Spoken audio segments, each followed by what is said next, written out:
Hi guys, welcome to Srirangam Kitchen. இன்றைக்கி நாம் பார்க்க போகிற அட்டகாசமான டிஷ் வந்து வேர்க்கடலை சட்னி.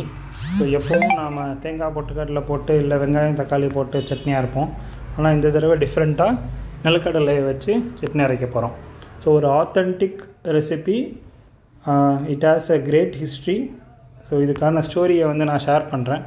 ஸோ அதுக்கு முன்னாடி ஒரு 2 ஸ்பூன் எண்ணெயை கடாயில் ஊற்றிட்டு அது லைட்டாக சூடானதும் ஒரு 2 கை நிலக்கடலையை வந்து போட்டுட்டு நாம் வந்து டோஸ்ட் பண்ண ஆரம்பிக்கலாம்.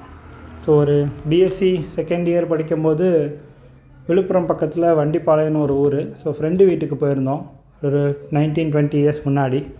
ஸோ அவங்க வீட்டில் விவசாயம் பண்ணுறவங்க. ஸோ அதனால் நிலக்கடலை ஃப்ரெஷ்ஷாக ஹார்வெஸ்ட் பண்ணி வச்சுருந்தாங்க. ஸோ அவங்க வீட்டில் நைட்டு டின்னர் சாப்பிடும்போது தோசைக்கு வந்து மல்லாட்டை சட்னி அப்படிம்பாங்க. ஸோ அவங்க ஊரில் மல்லாட்டை அப்படிங்கிறது வந்து பயங்கர ஃபேமஸ்ஸு. ஸோ என்னடா மல்லாட்டை சட்னி நாம் சாப்பிட்டது இல்லையே அப்படின்னு யோசிக்கும்போது அப்புறம் ஃப்ரெண்டு சொன்னால் இல்லைடா அது வேர்க்கடலை அப்படின்னா. சரி, எப்போவும் ஒரு 5-6 தோசை சாப்பிட்ற நாங்கள் அன்றைக்கி ஒரு 10-12 தோசை சாப்பிட்டோம்.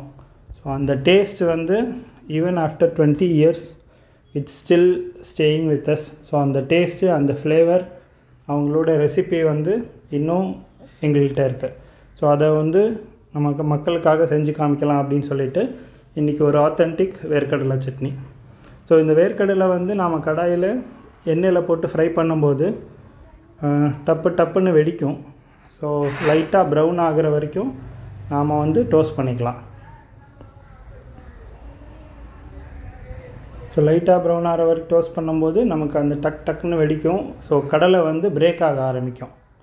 ஓகே, ஸோ அது வரைக்கும் நாம் வந்து டோஸ்ட் பண்ணிக்கலாம். ஸோ மேக்ஸிமம் ஒரு 3 to 5 மினிட்ஸில் நமக்கு வந்து ரெடி ஆயிரும்.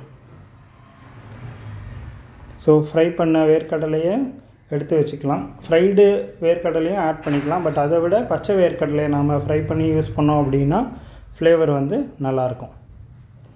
ஸோ அதே எண்ணெயில் ஒரு 4-5 பல் வந்து நாட்டு பூண்டு.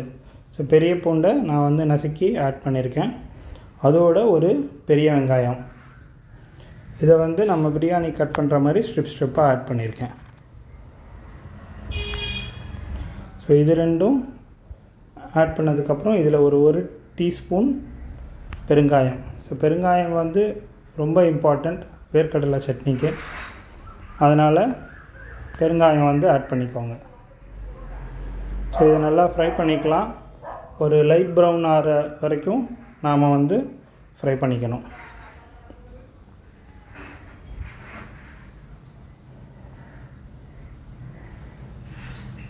ஸோ கம்பேர் டு பொட்டுக்கடலை வெங்காய தக்காளி சட்னியை விட இந்த வேர்க்கடலை சட்னி வந்து ஹெல்த்துக்கு ரொம்ப நல்லது. ஸோ லைட்டாக ப்ரௌன் ஆனதுக்கப்புறம் இதில் வந்து ஒரு 3 பட்டை மிளகா ப்ளஸ் வந்து ஒரு 2-3 குண்டு மிளகா ஆட் பண்ணியிருக்கேன். ஸோ உங்களுக்கு காரத்துக்கு ஏற்றாப்பில் நீங்கள் வந்து மிளகாவை அட்ஜஸ்ட் பண்ணிக்கலாம். ஸோ மோஸ்ட்லி குண்டு மிளகா போடுறீங்க அப்படின்னா வந்து பட்டை மிளகா அவசியம் இல்லை. நான் வந்து காரம் மைல்டாக வேணும் அப்படிங்கிறதுக்காக 2த்தையும் இதில் மிக்ஸ் பண்ணி ஆட் பண்ணியிருக்கேன். ஸோ வெண்டைக்காய் மிளகாயை ஆட் பண்ணிவிட்டு நாம் வந்து ஒரு தடவை ஃப்ரை பண்ணி இதையும் கூல் டவுன் பண்ணிடலாம். ஸோ ஆல்ரெடி கடலை எடுத்து வச்சுருக்கிற இதோடையே நாம் வந்து இதையும் எடுத்து வச்சுட்டு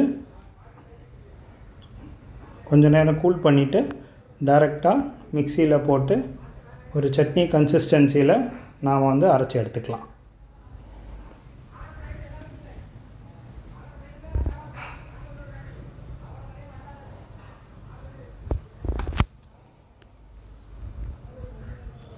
ஸோ இதுக்கு தேவையான உப்பு ஆட் பண்ணிவிட்டு நாம் வந்து சட்னியை அரைச்சி எடுத்துடலாம். ஸோ வேர்க்கடலை சட்னி வந்து இட்லி, தோசை எல்லா இதுக்கும் வந்து நல்லாயிருக்கும். ஸோ ஃபைன் பேஸ்ட்டாக நாம் அரைச்சி எடுத்துக்கிட்டு தேவையான அளவு தண்ணி ஊற்றி நாம் அரைக்கலாம். ஸோ இந்த சட்னியை வந்து அப்படியே யூஸ் பண்ணிக்கலாம். பட் ஆனால் இதுக்கு ஒரு தாளிப்பு கொடுத்துட்டு அதுக்கப்புறம் யூஸ் பண்ணோம் அப்படின்னா ஃப்ளேவர் நல்லாயிருக்கும்.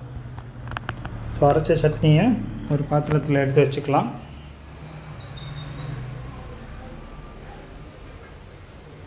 தேவையான அளவு தண்ணி மிக்ஸ் பண்ணி ஊற்றிட்டு நாம் வந்து அடுத்து ஒரு கடாயில் எண்ணெய் ஊற்றிட்டு சூடானதும் இதுக்கு வந்து கடுகு, அப்புறம் உளுத்தம்பருப்பு, கருவேப்பிலை, அப்புறம் பெருங்காயம். கடுகு, உளுத்தம்பருப்பு, கருவேப்பிலை, பெருங்காயம் ரொம்ப முக்கியம். அதுதான் வந்து ஃபைனல் ஃப்ளேவர் தரப்போகுது. உளுத்தம்பருப்பு நல்லா ப்ரௌன் ஆகிட்டோம்.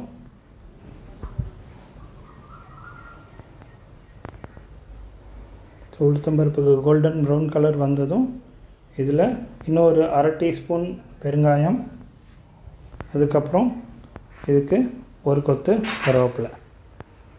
ஸோ இது நல்லா ஃப்ரை ஆனதும் நாம் வந்து சட்னி மேலே ஆட் பண்ணிக்கலாம்.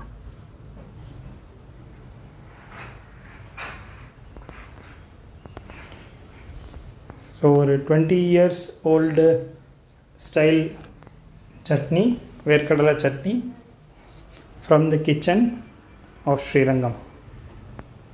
ஸோ ட்ரை பண்ணி பாருங்கள், என்ஜாய் பண்ணுங்கள். Stay healthy, stay foodie, and thanks for வாட்சிங். கண்டிப்பாக சப்ஸ்கிரைப் பண்ணுங்கள்.